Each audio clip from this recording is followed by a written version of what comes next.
et merci d'être avec nous pour ce rendez-vous avec l'invisible pour la deuxième fois. Et à votre demande, j'ai le plaisir de recevoir Vanina Chirinsky qui a eu la gentillesse de revenir pour témoigner de ses autres expériences de mort imminente. Vanina, bonjour. Bonjour Philippe. Et merci d'avoir accepté mon invitation. Mais c'est avec grand plaisir, merci, je suis très touchée de revenir une deuxième fois, c'est chouette. Grâce aux internautes qui vous ont sollicité. Sensiblement, il semblerait que oui, voilà, donc on est là justement pour répondre à leurs attentes. Alors lors de notre première interview, on avait donc parlé de ce qui vous est arrivé alors que vous aviez 14 ans, donc l'électrocution, la décorporation, tout à fait. La rencontre avec l'être de lumière, l'histoire ne s'arrête pas là. Non. Vous avez une longue histoire avec les expériences de mort imminente. Sensiblement, elle m'aime bien, oui, il faut croire. Racontez-nous les circonstances de votre deuxième expérience de mort imminente. Donc j'en ai eu 3, donc là il y a eu la deuxième et puis je raconterai la troisième qui est extrêmement courte mais non moins intense. Donc la deuxième est arrivée quand j'avais donc 15 ans, donc un an après la première. Je suis tombée gravement malade et donc j'étais en plein délire avec une fièvre terrible et des douleurs physiques vraiment très violentes. Et au bout d'un moment en fait j'ai mon corps qui lâche, enfin mon corps ne peut plus tenir donc il lâche prise complètement et je me retrouve en fait souvent les gens décrivent ça et en fait on tourne en soi-même et puis on sort et donc on est debout hors de son corps et on voit son corps. Donc je voyais mon corps allongé, très tranquille et tout de suite à ce moment-là je vois à nouveau l'être de lumière qui était déjà venu me chercher quand j'avais 14 ans. Ce grand être de lumière. C'était le même. C'est le même, comment je peux l'identifier? Parce que d'abord, il a la même couleur, il a la même taille, mais surtout il dégage la même chose en fait. D'accord. Ce qui s'était passé ce soir-là, c'est qu'en fait ma famille avait éteint la lumière. Bêtement, stupidement, au lieu de me brancher sur la connexion avec l'être de lumière qui venait me chercher, j'ai pris peur de l'obscurité en fait, tout simplement. Et je me suis axée sur l'obscurité et l'obscurité c'est comme si elle me rentrait à l'intérieur. Donc j'ai eu une peur bleue de cette obscurité et en même temps l'être de lumière me parlait et il me disait tu pars quand tu veux, tu pars quand tu veux, tu es libre de partir, tu pars quand tu veux. Et bizarrement ça m'a pas convaincue de partir avec lui, mais au contraire en fait ça m'a fait retomber dans mon corps et à ce moment-là le corps s'est remis à souffrir, à trembler, à avoir la fièvre et toutes les manifestations d'une maladie vraiment importante. Qu'est-ce qu'il voulait dire par là? Et ben du fait que j'avais le droit de partir et de mourir quand je voulais en fait. C'est-à-dire que la première fois on s'était déjà loupé puisqu'il m'avait emmené puis finalement on avait réussi, ma famille avait réussi à me décoller du lampadaire donc j'avais... Vous vouliez rester? Moi je pense que j'aurais préféré partir, c'est évident. C'est évident, j'aurais préféré partir avec l'être de lumière, pas être en souffrance, pas être dans l'obscurité. Voilà, ce qui m'a fait peur c'est ça en fait. C'est-à-dire que la sortie du corps la première fois était quelque chose qui m'a vraiment soulagée et la deuxième fois ça m'a soulagée physiquement puisque j'ai eu à nouveau ces sensations, je voyais à 360 degrés, j'étais dans cette paix extraordinaire. Mais on reste au premier plan, enfin moi quand je sors du corps je suis toujours au même plan en attendant, même s'il y a l'être de lumière. Et donc du coup j'ai pris peur bêtement de l'obscurité en fait. Ensuite il y a une troisième fois. Je reviens toujours sur... Est-ce que vous voyez votre corps quand vous sortez? Oui, bah oui parce qu'en fait je suis allongée, puis ensuite je tourne et quand je tourne ensuite je me retrouve debout à flotter et je vois mon corps. Et ce qui m'interpelle c'est de sentir l'être de lumière qui est au pied de mon lit en fait et qui revient me chercher. Et quand il voit que je commence à... En fait il doit bien ressentir ma panique puisqu'on communique par la pensée et par les sentiments et tout, et donc il se rend compte que je panique, donc il me dit d'un air de dire très calme, c'est pas grave, si c'est pas cette fois, ce sera quand tu voudras, tu pars quand tu veux, tu t'en vas quand tu veux. Et le monde matériel autour de vous, c'était le même? C'était ma chambre. C'était la chambre. Voilà, il y avait rien de neuf sous le soleil, la même chose que la première fois. Je pense que si j'avais eu des membres de ma famille dans la chambre, comme la dernière fois, je pouvais les voir, interagir avec mon corps, etc. Et c'était la même chose. Et donc un an après, je me suis retrouvée dans une nouvelle école, et j'avais donc 16 ans, et là mes camarades me trouvaient un peu bizarre, en fait. J'étais vraiment pas du tout dans l'optique de faire une crise d'adolescence. J'étais quelqu'un de très raisonné, j'avais un rapport à la nature, enfin je sais pas, c'est presque fusionnel, je supportais pas qu'on fasse du mal aux plantes, aux animaux. Et ça c'était depuis la première expérience? Oui, déjà depuis la première expérience, ça m'avait vraiment transformée en fait, mais c'était complètement inconscient, c'est-à-dire que je me rendais pas compte que tout le monde n'était pas comme moi, quoi. Voilà. Et donc les autres l'ont très mal pris, puis je défendais beaucoup par exemple les professeurs, des fois j'avais toujours la compréhension pour les professeurs, même quand ils étaient durs ou injustes, en trouvant des raisons, et les élèves ont commencé à me détester. Et donc on s'est retrouvés à un camp de botanique dans plein Jura, je me souviens. Et puis il s'est passé un truc, c'est que le soir, les professeurs étaient endormis sous leur tente et on s'est retrouvés au pied d'un grand pin et les élèves ont fait le jeu du foulard. Et donc ensuite ils m'ont regardé et puis ils ont dit si tu veux t'intégrer, il va falloir que tu fasses le jeu du foulard aussi. Ouais, t'es pas cap. Même pas, c'est même pas ça, c'était il y a même pas de cap ou t'es pas cap, c'est-à-dire qu'ils s'en foutaient. Quelque part c'était un plaisir un peu sadique pour voir si j'allais si j'allais tomber, si j'allais du coup me laisser aller parce que j'étais quelqu'un qui était aussi beaucoup dans la maîtrise du coup. Moi je me disais mais c'est complètement con ce jeu, enfin c'est complètement débile.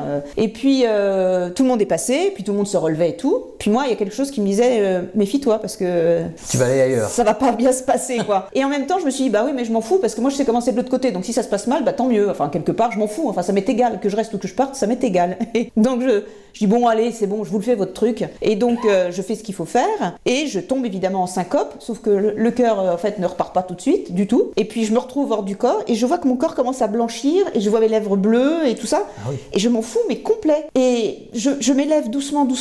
Et en fait, je m'arrête juste au niveau des branches de pin, en fait, de ce grand, gigantesque pin qui faisait presque, je sais pas moi, presque 10 mètres de haut. Et je les vois et je ressens leurs sentiments à ces élèves. Il y avait une dizaine d'élèves. Et il y en a un qui commence à paniquer parce qu'il voit que je reviens pas du tout et qui commence à me donner des coups de pied dans les jambes. Oh, Cherinsky, réveille-toi. Oh, Cherinsky, ouais, debout, arrête tes conneries et tout. Mais il me parlait comme ça. Et pas un n'avait un sentiment d'amitié ou sincère ou bon pour moi. Aucun. Donc je m'en foutais complet. Et à la fin, et parmi eux, il y en a un qui s'est jeté à genoux et qui a dit « Vanina, arrête de déconner ». Et il a commencé à me frapper sur la poitrine et à me secouer. Et du coup, ça fait repartir le cœur. Mais je suis pas revenue à cause de ça. Je suis revenue parce que je ne voulais pas qu'il angoisse. Parce que c'est le seul qui avait eu une bonne intention à mon encontre. Ah, vous êtes revenu pour lui? Oui, tout à fait. Les autres, ils méritaient pas que je revienne. Les autres, ils méritaient juste de se prendre la frousse de leur vie et c'est tout. Et je m'en foutais complet, en fait. Et puis ça serait souvenu toute leur vie. Je pense que si oui. vous n'étiez pas revenu. Mais j'ai fait un truc, c'est que donc je suis revenue et donc ça a été une douleur atroce parce que le sang s'est remis à circuler dans tout le corps et du coup ils ont eu une peur bleue parce que tout d'un coup je me suis réveillée, ils se sont égayés, m'ont laissé complètement allongée sur le carreau. Même cet ami est parti parce qu'il a eu peur et donc je me souviens que j'étais tellement mal, je pouvais plus marcher, j'ai rampé jusqu'à ma tente et on était quand même à presque 10 mètres, donc je me souviens que j'ai rampé sur 10 mètres pour retourner dans ma tente. Et le lendemain matin, ils étaient tous rassemblés et ils prenaient le petit-déj. Là je suis allée, j'ai dit je m'en fous, ils méritent pas que je sois sympa avec eux, ils le méritent pas, ils méritent une bonne leçon et je vais la leur donner. Et j'y suis allée et j'ai dit, ils m'ont tous regardé hyper mal en disant elle va nous vendre et tout ça. Et j'ai dit ah non mais je dis craignez rien. J'ai dit par contre je vous connais bien maintenant. Alors toi t'as pensé ça, toi t'as fait ça, toi tu m'as donné des coups de pied, toi tu pensais ce truc là et tout. Ils sont devenus mais blancs. Mais comment tu peux savoir c'était pas possible, on t'a secoué et tout, t'avais les lèvres bleues, on a eu la peur. J'ai dit je m'en fous. J'ai dit en tout cas vous êtes tous des nazes. Le seul pour qui je suis revenue et qui a vraiment de l'intérêt c'est toi. Et cet homme là maintenant, il vit au Canada et ça fait donc, j'avais 16 ans, aujourd'hui j'en ai 46, ça fait 30 ans et c'est toujours mon meilleur ami. C'est extraordinaire. C'était déjà votre ami? Pas du tout. Pas du tout. Vous l'avez découvert, il était avec cette bande de oui, des jeunes ados, qui font des conneries, qui pensent pas à mal, voilà. Mais là, ils avaient envie de pousser à bout, faire un genre de bizutage, quoi, voilà. Et ça a mal tourné. Et lui, il avait vraiment une âme qui a emballé le coup, quoi. Là, vous n'avez pas vu d'être de lumière? Pas du tout. Là, je me suis débrouillée toute seule. Je partais toute seule, je montais, je m'élevais, je me souviens. Et je suis juste restée pour voir la situation, comme si je jaugeais la situation. Oui, par curiosité. Ça m'intéressait de voir un peu quelle serait leur réaction. Et comme j'ai vu que c'était tous des minables, je suis pas revenue. Je suis revenue que pour mon ami. Vous n'aviez pas envie de rester là-haut? Ça m'est pas venu. C'est pas la lumière qui m'a interpellée. Ce qui m'a interpellée vraiment, c'est l'expérience. Là, pour le coup, c'est ça qui m'a. C'était peut-être un peu moche de ma part, mais c'était ça, c'est de dire alors, bande de couillons, maintenant que je suis plus là et que je suis en train de mourir, on fait quoi maintenant? Enfin, c'était un côté comme ça, un peu. Voilà, c'était vraiment pas méchant. C'était de l'indifférence totale, indifférente à la situation. Mais ce qui m'a rappelé, par contre, c'est que j'ai vraiment eu de la compassion pour ce jeune homme qui était à genoux et qui me suppliait, qui avait une vraie amitié pour moi, qui était naissante. On sentait qu'il avait de la considération. Et la compassion que vous aviez quand vous sortiez du corps, est-ce qu'elle était la même que sur le plan terrestre? Le problème, c'est que moi, je suis complètement... mes expériences m'ont complètement tourné, m'ont vrillé quelque part. J'ai pas un jugement, on va dire, lambda. J'aime pas dire normal et pas normal, ce sont des mots qui me plaisent pas. Mais donc, du coup, la compassion, j'en ai toujours eu après les expériences, après mes 14 ans, j'en avais de la compassion. Mais par contre, j'avais aussi une dureté parfois plus grande. Comme un enfant, comme quelqu'un qui est plus exigeant avec les enfants. C'est-à-dire de dire, t'as pas d'excuse pour faire ce que tu fais, donc je vais te pousser à bout et... Il y avait un peu ce côté-là. Ouais, après, il y avait ce côté-là. Mais ce que personne ne sait, c'est que je l'avais avec moi encore plus durement. Ah bon? C'est-à-dire que je me pardonnais plus rien du tout, mais plus rien. Mais c'est de dur, ça, non? Tout le temps en train de se poser des questions, en train de se dire non, mais ça, je pourrais faire mieux, je pourrais faire mieux. Mais bien sûr. C'est sans limite, en fait. C'est sans limite, c'est perpétuel et c'est plein de culpabilité parfois et c'est plein de aussi rattraper ses erreurs, reconnaître ses erreurs, aller voir la personne, s'excuser. Si la personne n'est pas prête à pardonner, l'accepter. Accepter tout ça, en fait. Mais en fait, c'est bizarre parce que ça rend pas supérieur de faire des expériences comme ça. Ça rend encore plus humble, ça rend... c'est très ambivalent parce que d'un côté, on se rend bien compte qu'on a des notions que n'ont pas les autres, etc. Et les autres sont majoritaires et vous font vivre un peu comme un état d'objet. Enfin, moi, ça se rapproche plus d'un état de conscience d'un objet plutôt que d'un être vivant. Mais en même temps, ils sont majoritaires et eux, ils n'ont pas fait l'expérience. Alors que moi, je l'ai faite. Donc là, je suis un peu comme une grande sœur. Je suis qui pour juger ceux qui sont encore en plein dans l'illusion et tout. Donc du coup, on est encore plus exigeant. C'est-à-dire qu'on peut pas se permettre d'être dominant et de dire moi, je vais te faire une leçon et je vais t'apprendre. Non. Et vous pourriez avoir un ego surdimensionné pour dire non. moi, je connais, je sais ce que c'est. Bah non, j'ai été une merde dans d'autres vies. J'ai fait des trucs horribles. Bah merde, j'ai été. Merde, je peux encore être. Hein. Enfin, tant qu'on est incarné, pour moi, c'est voilà, le corps nous pousse à l'erreur, nous pousse à la connerie, nous pousse à être stupide. L'être que je suis, la lumière qu'il y a à l'intérieur de moi, elle est en toute personne. Après que moi, on m'ait mis, j'aime bien dire, on m'a mise au courant avec du 220 volts. J'ai aucun mérite. C'est tout. J'ai mis les doigts dans la prise bêtement et puis voilà, j'étais allumée quoi. Je peux pas dire autrement. Enfin, je sais pas. Moi, je le vois pas comme c'est pas un sacerdoce pour moi. Quelque part, on m'a secoué et on m'a dit avec toi, on sera extrêmement exigeant. Voilà, on te donne tout ça. Que vas-tu en faire?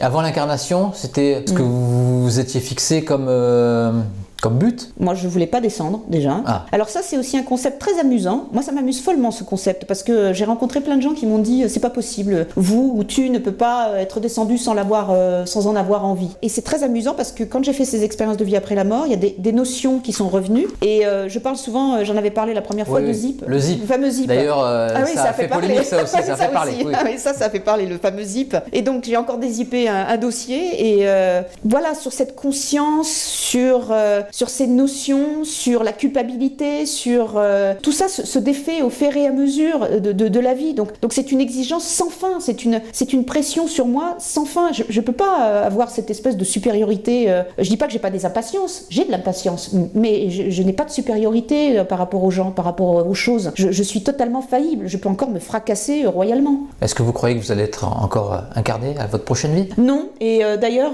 ce que j'avais vu, j'avais eu la chance justement, on m'avait envoyé un petit souvenir, on va dire d'avant mon incarnation, où j'étais avec des êtres de lumière, et alors ils me montraient un genre de plan de vie, voilà, et ils me disaient, bah voilà, ce sera ta dernière peut-être, mais il va falloir que tu bosses. Et moi j'ai dit, j'ai pas envie de descendre. Ah oui, mais t'as pas trop le choix en même temps, tu comprends, faut clore quelques dossiers, quelques trucs, enfin moi je l'exprime comme ça, c'est pas comme ça, mais ça y ressemblait beaucoup. Et puis j'ai dit d'accord, je descends, mais alors sous la forme d'un homme. Ah bah non, c'est pas possible. Ah bah alors je descends pas.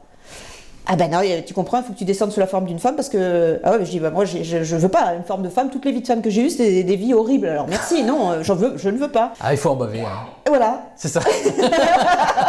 Et donc du coup, ils m'ont dit, mais on sait que tu es une âme raisonnable, on sait que tu es un être raisonnable, donc tu feras le bon choix, on en a tout à fait conscience. Et donc je suis descendue contrainte, par bonne volonté, par sens du devoir et du travail bien fait. Et ce qui est très amusant, c'est que toute ma vie, on m'a toujours dit, c'est pas possible, tu te l'inventes. Et il y a même pas 5 mois, j'ai une amie qui vit en Ukraine, qui est ukrainienne, qui est allée faire un stage de yoga en Géorgie, donc il faut vraiment le faire, il faut vraiment aller très très loin. Elle a rencontré une jeune femme, elle discutait tranquillement, et la jeune femme elle a eu un flash, et elle lui a dit, écoute, je vais te parler d'une personne qui t'est proche, qui ne vit pas à côté de toi, qui est plus âgée que toi, qui a fait telles expériences, etc. Et je vais te dire une chose, elle n'a pas choisi de descendre, il faut absolument que tu lui dises pour confirmer, elle n'a pas choisi de descendre et elle a une vie extrêmement compliquée et ardue. Est-ce qu'on a le choix quand même? Est-ce qu'on peut avoir le choix? Mais bien sûr. Ben là, quand vous étiez là-haut, on vous a quand même envoyé de force sur Terre. C'est pas de force, c'est pas de force, c'est par sagesse. On m'a envoyé par sagesse. Faut bien terminer les choses, faut bien faire les fonds de tiroir, quoi. Voilà. Quand on est là-haut, on est plus sage? Beaucoup plus, bien sûr. Bah, est-ce que l'ego disparaît? Alors moi, cette histoire d'ego... Parce que l'ego... ouais, enfin bon... La personnalité, je veux dire. Mais non, mais en fait, on garde la personnalité de base. Ouais. Une âme forte reste une âme forte, une âme fragile reste une âme fragile, mais toutes ces choses-là sont très belles. Il n'y a pas cette notion de bien et de mal et de ego et de machin. D'abord, l'ego, c'est quoi? C'est la formation d'une personne, d'une personnalité. Si vous voulez faire honnêtement votre incarnation, il faut bien que vous intégriez un ego, parce que être un espèce de mollusque sans forme et sans intérêt, sans personnalité, vous ne faites pas l'expérience correctement de l'incarnation. Il faut être honnête avec l'incarnation. Et moi, ça me gonfle les gens qui me disent oui, tu as trop d'ego, oui, cette personne a trop d'ego. Mais tant mieux, mais qu'elle fasse son expérience de vie et d'incarnation et d'erreur le plus honnêtement possible. Il n'y a que comme ça que l'âme va grandir et apprendre pour pas recommencer. C'est pas en étant une espèce de tranche de jambon lignifié qu'on devient quelque chose de plus lumineux. C'est mon avis, attention, parce que je vais me faire prendre les foudres là. Mais pour moi, C'est faire l'expérience d'être un être qui touche plus sol et qui est illuminé toute la journée, c'est formidable. Faire l'expérience d'être un affreux et plein de turpitude, ça a autant de valeur, parce que pour moi, c'est de l'apprentissage, en fait. Oula, je pense qu'il va y avoir des commentaires là-dessus. Ça va être terrible. Ouais. Ça va être terrible. Un être abject fait son expérience aussi, Mais qui moi, va lui servir pour... j'ai été un être abject dans d'autres vies. Et puis peut-être que pour certaines personnes dans cette vie-là, ils considèrent que je suis un être abject. On ne peut pas l'empêcher, ça.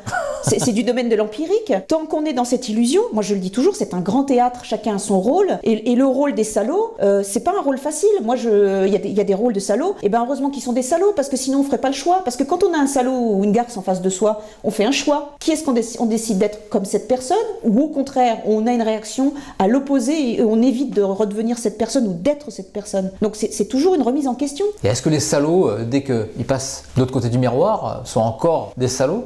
C'est-à-dire qu'eux, ils vont avec la conscience qu'ils ont quand ils quittent cette planète. Et donc il y a des guides, moi je l'ai eu, il y a un guide qui est venu, qui m'a accompagné, m'a pas jugé. C'est moi qui me suis jugé durement, parce que passant de l'autre côté, j'ai récupéré une conscience qui était extrêmement exigeante et j'ai été super déçue par mes actes. Donc moi je les plains, les êtres qui perpètrent des horreurs, etc.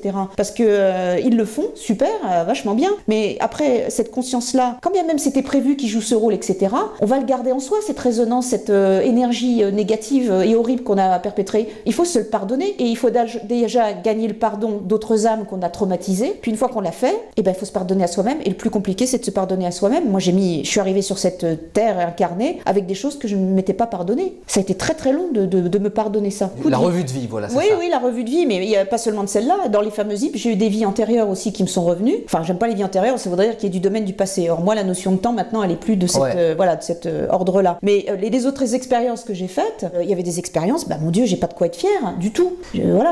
C'était moche, mais je devais le faire. Et puis après, j'ai fait l'expérience de l'opposé. C'est-à-dire que j'ai été quelqu'un qui a bourreau, mais j'ai fait aussi ensuite l'autre côté, l'expérience de la victime. D'accord.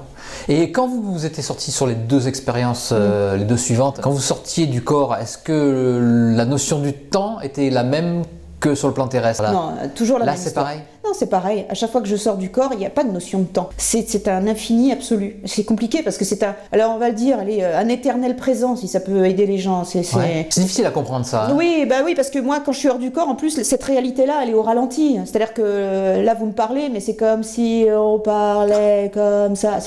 Enfin, bon, voilà. Vous voulez que je parle plus vite? S'il vous plaît.